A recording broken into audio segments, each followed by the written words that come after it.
The celestial scales are perfectly balanced as all things should be. The Libra enamel pin is available in our merch shop for a limited time, link below. In popular imagination, ancient Egypt is the land of the pyramids, but one of the funny things about those big old triangles is they're way early in the grand scheme of things. We're looking at the Old Kingdom, 4th dynasty out of more than 30 of them, and bam, wonders of the world, which is extremely impressive but leaves out centuries of development to get to that point, as well as the 2,500 years of architecture that followed afterwards. The pyramids didn't appear in a vacuum, but they didn't disappear into one either, so today we're going to look at the evolution of Egyptian architecture over time, from tombs to pyramids to a shift in focus toward temples. On one level, Egyptians simply reevaluated if they really needed to spend so much stone on one guy, but by seeing the priorities and meaning behind their changing architecture, we can better understand Egyptian culture as a whole. So let's do some history. Now, where do we begin? Mythologically, it starts in Egyptian beliefs about death and the afterlife from as early as the pre-dynastic period before the Old Kingdom even began. In order to guarantee a good afterlife for VIPs like priests, officials, and royals, they had to be buried with the right stuff in the right environment. That meant increasingly elaborate tombs. The first of these purpose-built structures was the Mastaba, a rectangular mound made of earth and bricks with chambers inside for the special corpse. The original Egyptian name translates to House of Stability or Eternal House, and that's exactly what it set out to do, protecting against the elements, albeit not so much against tomb robbers, while stocking and decorating the interior with everything the soul would need in the afterlife. The core principles of tomb design remained in place throughout ancient Egyptian history, but the specific structures differed over the centuries. Mastabas varied from burial to burial and eventually fell out of fashion after the Old Kingdom, but not before one enterprising architect decided to get creative. When planning the Mastaba for King Djoser of the 3rd dynasty, the architect Imhotep made 3 bold decisions. First was to build out of stone rather than the typical mud brick, second was to make the traditionally rectangular Mastaba more square, and third was to stack up 5 more on top of it, creating the stepped pyramid, Egypt's first foray into triangular timelessness. The Pyramid of Djoser is so enchanting because it's fully comfortable with established funerary culture, yet is also radically different from what came before. I can so clearly imagine the architect saying, let's just have fun with this one. But the pyramid is only part of the site because it's surrounded by an entire mortuary complex with courtyards and temples to facilitate ongoing worship. While the functions differ, there's a shared purpose between the tomb and the temple, and we'll see that relationship evolve as time goes on. But while we're here, what I might find most fascinating of all are the columns. This is the first large-scale use of stone, yet the columns are decidedly naturalistic, made to represent a bundle of papyrus reeds in the entryway and single papyrus blossoms for the columns inlaid in the walls. The papyrus motif and its numerous variations will stick around throughout Egyptian architecture, but it's so cool to see the inventiveness in this first outing, and the contrast of a sturdy material depicting an organic form. And also, I'm sorry, the arched temple roofs? Ooh, that's nice. It's subtle, but that is clean.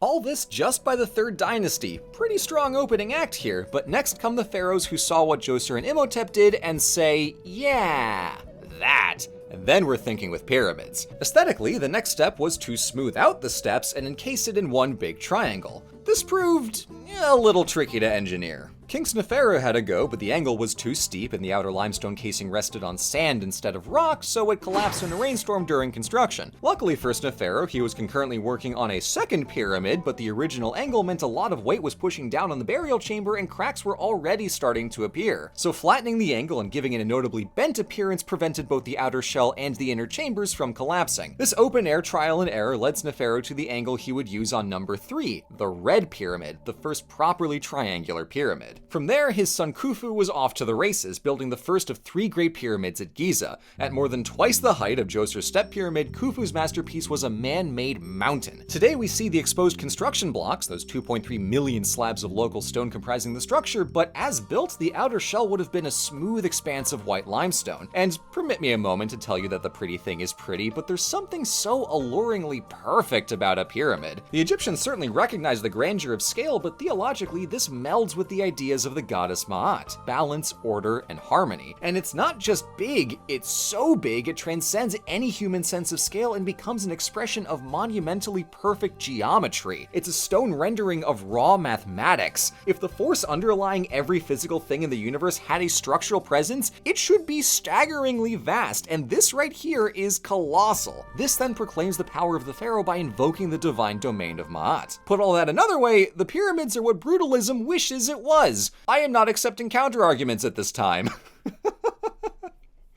Cartoon Man's architecture biases aside, the beauty and the problem with pyramids is they're kind of impossible to do at scale indefinitely. Commanding so many resources for a tomb is wild inefficiency, so they stopped. After Khufu's Great Pyramid, every pyramid after is smaller, and in the Middle Kingdom, pyramids switched to mud brick cores to reduce cost. Then, later on in the New Kingdom era, pharaohs were instead buried in the Valley of the Kings, which just so happens to be in the shadow of a mountain that looks a lot like a pyramid. Instead, focus and resources shifted from fundamentally static tombs to living structures like temples. These came in multiple forms and styles across the centuries, but fell into one of two categories: cult temples for worshipping the gods, and mortuary temples for the worship of a dead pharaoh. Even while one of them is still oriented towards the monarchy, every temple's role as a site of active religious practice invites the presence of the priesthood and shifts the balance of power away from just the kings. That doesn't automatically make it a competition between the priesthood and the royalty, but sometimes it was, and the Third Intermediate Period is sparked by just such a rivalry, so it is significant to see a wider distribution of power between state and religious authority with these temples. Now, sticking with the monarchs for a minute, let's look at a pair of mortuary temples at a site known today as Deir el-Bahari. The pharaoh Mentuhotep II is best known for reuniting Upper and Lower Egypt to end the First Intermediate Period and kick off the Middle Kingdom, but he also built Egypt's first grand mortuary complex where the temple is the ceremonial focus, not the tomb. The exact architecture is debated, but it was likely a stacked pair of colonnaded terraces, possibly with a mini pyramid on top. This design inspired the other big mortuary temple on the site from 5 centuries later, the Great Djeser Djeseru of Pharaoh Hatshepsut. Now, I hesitate to call these temples small when our last points of comparison are half the size of the moon, but both of these temples are built more deliberately for the human scale, with processional ramps leading into the upper terraces. That intentional invitation of worshippers is a departure from the general air of get the hell out the pyramids give off. I mean,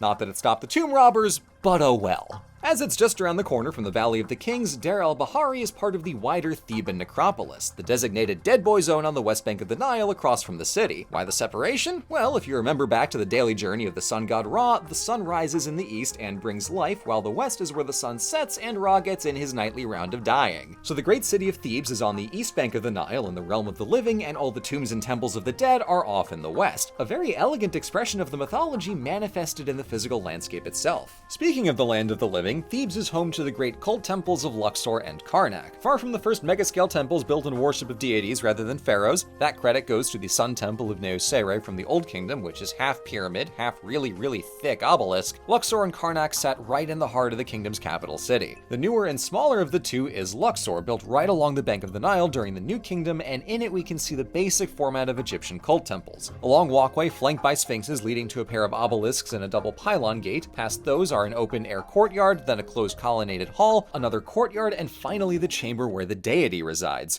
Or at least a statue representing it, but let's not litigate their theology. Luxor was built in two main phases, begun by Amenhotep III and expanded a century later by Ramses II, who among other things added the front pylon. This design staple is the face of cult temples in the New Kingdom, representing the horizon with two hills between which the sun rises and sets, and that's also the literal shape of the Akhet hieroglyph meaning horizon. The inner workings of Egyptian temples are a bit nebulous, with different courtyards, chambers, walkways, and monuments, but the pylon represents the mythology surrounding the sun in a way that's just so dang clean. And then there's Karnak, the biggest temple complex on the Nile, whose Egyptian name means the most select of places and was the combined effort of more than 30 pharaohs over 1,500 years. Begun in the Middle Kingdom by Senusret I, Karnak became the New Kingdom's rolling mega project. Except rather than a one and done like the pyramids, this was an evolving piece of active culture. And it's not just big, like other cult temples, every surface was absolutely covered in inscriptions, relief sculpture, and the faint remains of some gorgeously vibrant colors. Now, recalling that tension between the priesthood and the kingship, we see an interesting kind of recursion happening here. Mythologically, temples are the horizon of a deity, the place where it came into existence during creation, and that's firmly the domain of the priesthood. But with everything pharaohs built for Karnak and other temples, we see the kingship not quite claiming these spaces, but reimposing themselves into religion. It's a long way from the supreme royal authority shown by the pyramids, but it gives the king a presence in arguably the most prominent cultural venue. Is that a kind of subservience to the priesthood? In a way, yes, and that had some real political impacts. Now, zooming out a bit, there are a lot of other temples we could talk about here. From the insane flex of carving the entire temple of Abu Simbel into the side of a cliff to the Hellenistic era temples after Alexander the too much of a tangent, but I think we've got enough to find the common theme, because throughout this narrative we've seen a heck of a lot of balance and dualism. Sure, obvious pairings like human and divine, living and dead, but also the monarchy and the priesthood, the monumental and personal, stark and decorated, and east or west sides of the Nile. Sometimes this is a harmonic balance, balance. Mastaba's pyramids and temples all value symmetry, but other times it's a contrast. Pyramids are grand places of stillness, while cult and mortuary temples are places of activity and living culture. In the architecture, the most dynamic duality is between the built environment and the natural landscape as they intersect and overlap each other. Pyramids eclipse the landscape by being grander and more perfect than mountains until a pyramid-y looking mountain replaces the function of a pyramid. Pylons frame the sun between them to receive the landscape with architecture, just as the Theban Necropolis sits west of the river to fit with theology. So as we've seen, the ways in which pyramids or temples are beautiful are almost completely distinct, but they all operate in the same culture with the same underlying principles. The ancient Egyptian aesthetic is significantly wider than what most people are familiar with, and cool as the pyramids very much are, they're even more fascinating when we can connect them into the rest of the culture. See, there is more to this scheme than just pyramids.